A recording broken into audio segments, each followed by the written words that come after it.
The war had raged across the stars for years, but today, it seemed like the universe itself was holding its breath. The Kalthari, a fierce alien race known for their overwhelming power, had invaded countless worlds, and now they were striking at the heart of the Elzara, a peaceful and highly intelligent alien race. The Elzara had once been allies to Earth, but now they were fighting for survival. Humanity had stepped in to assist, hoping to prevent the destruction of an entire civilization. Lieutenant Daniel Carter had always dreamed of being a soldier, but nothing in his training prepared him for the pain and destruction he would face. He was part of a special unit, assigned to protect the Elzara during this critical moment in the war. The mission was simple enough: protect a high-ranking Elzara diplomat, Saris, and get her to safety before the Kalthari forces reached the city. Saris, despite her alien appearance, was beautiful in a way that captivated Carter. She was tall with delicate features, her skin shimmering with a pale silver hue. Her eyes were a soft lavender, filled with wisdom and strength. Yet there was a vulnerability about her that made Carter feel protective of her, like she was a fragile flower in the middle of a battlefield. Their mission had begun without a hitch. Carter's team moved swiftly through the devastated streets of the Elzara capital, a once glorious city now in ruins. Bombs had already begun to fall in the distance, and the sky was filled with the sounds of war. Carter's team had to move quickly. Every minute counted. Carter had only been on a few missions before, but this one felt different. It wasn't just another battle. It was a race against time. Every step they took toward the safe zone felt like they were moving closer to an uncertain future. And then, just as they rounded a corner, disaster struck. The ground shook violently beneath their feet, and Carter's ears rang as an explosion echoed in the distance. It wasn't just a single explosion. There was a series of them, like a rolling wave of destruction that tore through the city. Buildings crumbled to the ground, sending clouds of dust and debris into the air. The world around them seemed to collapse. "Move, move!" Carter shouted, grabbing Saris's hand and pulling her along. His heart pounded in his chest, his breath quickening as he tried to keep them both safe. The team scrambled for cover, but another explosion sent a shockwave through the streets, knocking them off their feet. Carter landed hard on the pavement, the air knocked out of his lungs. He struggled to get up, but his body ached from the fall. Dust filled his lungs as he coughed violently, but all he could think about was Saris. Where was she? He glanced around frantically, his eyes scanning the wreckage. He saw her lying on the ground a few feet away, unconscious but still breathing. But the area around her had collapsed. Large chunks of debris had fallen on top of her, trapping her beneath them. Without a second thought, Carter pushed himself to his feet, ignoring the pain in his ribs and the ringing in his ears. He ran to Saris, his heart racing. He knelt beside her, trying to clear the rubble, but the pieces were too large and his strength wasn't enough. His mind raced as he realized that time was running out. Another bomb could hit at any moment, and if he didn't act quickly, Saris would be buried beneath the rubble forever. He had to make a decision: leave her behind and save himself, or risk it all to save her. But Carter was no coward. He had always known the cost of war, but he had never imagined that it would ask him to make this kind of choice. "Hang on, Saris. I won't leave you," Carter muttered under his breath, his voice shaking. His hands, covered in dirt and blood, worked frantically to remove the debris. With every second that passed, the weight of the rubble seemed to grow heavier. His arms burned with exhaustion, but Carter refused to stop. He couldn't stop. Not now. Just as he was about to lift a large piece of debris off her, another explosion tore through the air. The blast was so powerful that it sent Carter flying backward. His body slammed into a concrete wall, and for a moment everything went black. When he regained consciousness, everything was a blur. The sound of distant explosions and cries of pain echoed through the streets. His head throbbed and his body felt as though it had been torn apart. But there was one thing he knew. Saris was still trapped beneath the rubble. With all the strength he could muster, Carter pushed himself to his feet again. His arm felt strange, like it was no longer there. He looked down and saw that his right arm was mangled, barely hanging on by a few threads of muscle and skin. The pain was unimaginable, but he didn't care. He had to save her. Using his left arm, Carter managed to crawl back to Saris. His vision blurred with pain, but he focused all his energy on her. She was still unconscious, her face pale but alive. The explosion had knocked her out, but she wasn't dead. With a final effort, Carter managed to pull her out of the debris. His body screamed in protest, and he nearly collapsed from exhaustion, but he didn't stop. He could hear the sounds of more explosions in the distance, but he refused to leave her behind. He cradled Saris in his arms, his heart pounding in his chest as he stumbled toward safety. He knew he couldn't carry her far, but he had to keep moving. There was no choice. He had to protect her. As he reached a nearby alley, Carter collapsed, his strength finally giving out. His breath came in ragged gasps and his vision started to fade.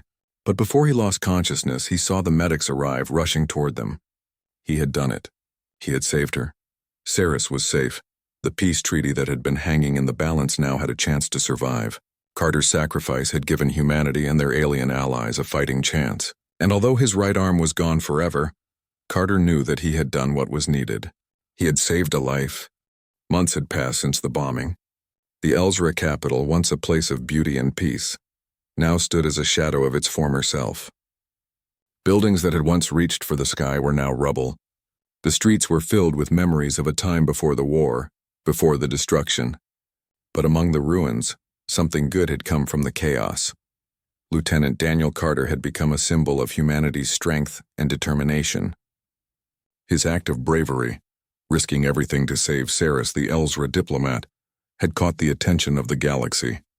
His name was known across worlds, and the stories of his sacrifice spread like wildfire. Yet for Carter, the glory that came with it felt hollow. He had saved Saris, yes, but the cost had been high. The doctors had told him that his right arm would never heal, that it had been too badly damaged to be repaired. Carter had chosen to live with a prosthetic arm, a symbol of both his survival and his sacrifice. Though the technology was advanced, it could never replace the real thing. And though his arm was gone, the pain lingered in his heart, not just from the injury, but from the toll the war had taken on him. He spent most of his days in recovery, reflecting on the events that had led to that fateful moment in the Elsra city. As he sat in his quiet room looking out over the stars, Carter couldn't help but feel the weight of his choices.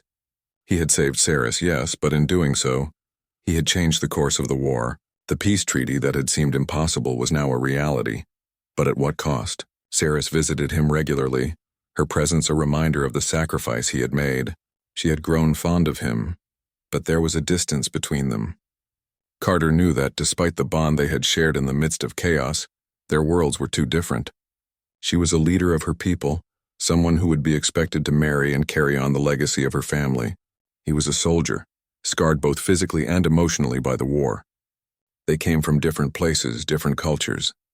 There was no easy way forward. "How are you feeling today?" Saris asked as she entered his room one afternoon. She had changed little since that day, her face still radiant, her voice as calming as it had been when they first met. Yet there was an air of sorrow about her, a sadness that reflected the burden she carried. "I'm all right," Carter replied, forcing a smile. "Just thinking." Saris sat beside him, her eyes meeting his. There was a quiet understanding between them, a shared experience of survival in a war that had tried to take everything from them. But Saris knew that Carter was struggling with more than just his physical injury. "You don't have to carry it all alone, you know," she said gently. "You saved my life, Daniel, and the lives of so many others.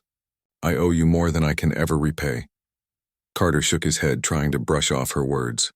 "It wasn't just me. It was everyone. It was the whole team. We all did our part."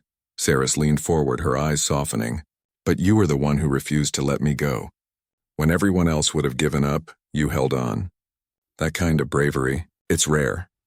He turned his gaze to the window, watching the distant stars. The galaxy had changed since that day, and so had he. But deep down, he knew that no matter how many medals he received or how many honors were bestowed upon him, he could never forget the cost of his actions. In the weeks that followed, Carter found himself drawn into a new mission, one that he hadn't expected. There were whispers in the air of a group of Kalthari rebels, those who opposed the peace treaty and sought to destroy the fragile truce that had been forged. Their leader was unknown, but they had been causing chaos on the outskirts of Elsra space. It was clear that the peace treaty was still in danger, even if it seemed like a new era had begun. Saris, despite the wounds of the past, was determined to ensure the peace held.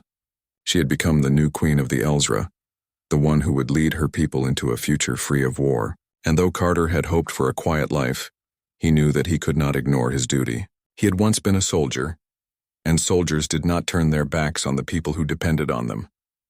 "Will you join me?" Cirrus asked one evening, her voice steady but filled with uncertainty. Carter looked at her, the weight of his decision pressing down on him. The war had taken so much, yet there was still a chance to ensure that it would end once and for all. He could feel the call of duty once more pulling him into the fray. "I'll join you," Carter said after a long pause. "But this time it's different. I'm not the same man I was before." Sarah smiled softly, her gaze full of respect. "We've all changed, Daniel. The galaxy is not the same, but we can build something better together." The next day, Carter was standing at the edge of a new mission. The Calthari rebels had been traced to a remote base, and it was clear that they were preparing to launch an attack on the Elsra's new capital. It would take everything Carter had to stop them. He was no longer the young soldier who had first signed up to fight. He was a man who had seen the worst of war, who had fought and lost, who had sacrificed more than he ever thought possible. But he was still human, and that meant he still had the strength to fight for what was right. The mission was dangerous. Carter's prosthetic arm, while powerful, was still a reminder of the price he had paid. But as he stepped onto the battlefield once more, he was not thinking of the past. He was thinking of the future he could help create with his own hands. The rebel base was heavily guarded, and as Carter and his team infiltrated it, he couldn't help but feel a sense of purpose. This was why he had fought.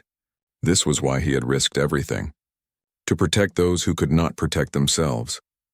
As they reached the heart of the base, Carter saw the leader of the rebels, a Calthari general who had been rumored to have orchestrated many of the attacks on Earth and its allies. The general stood tall, surrounded by his troops, but Carter knew that he was no match for the determination of humanity. With careful precision, Carter and his team disabled the base's defenses, allowing Ceres and the Elsra forces to move in. The battle that followed was swift but intense. Carter fought alongside his comrades, his prosthetic arm moving with precision and power, a symbol of the strength of the human spirit.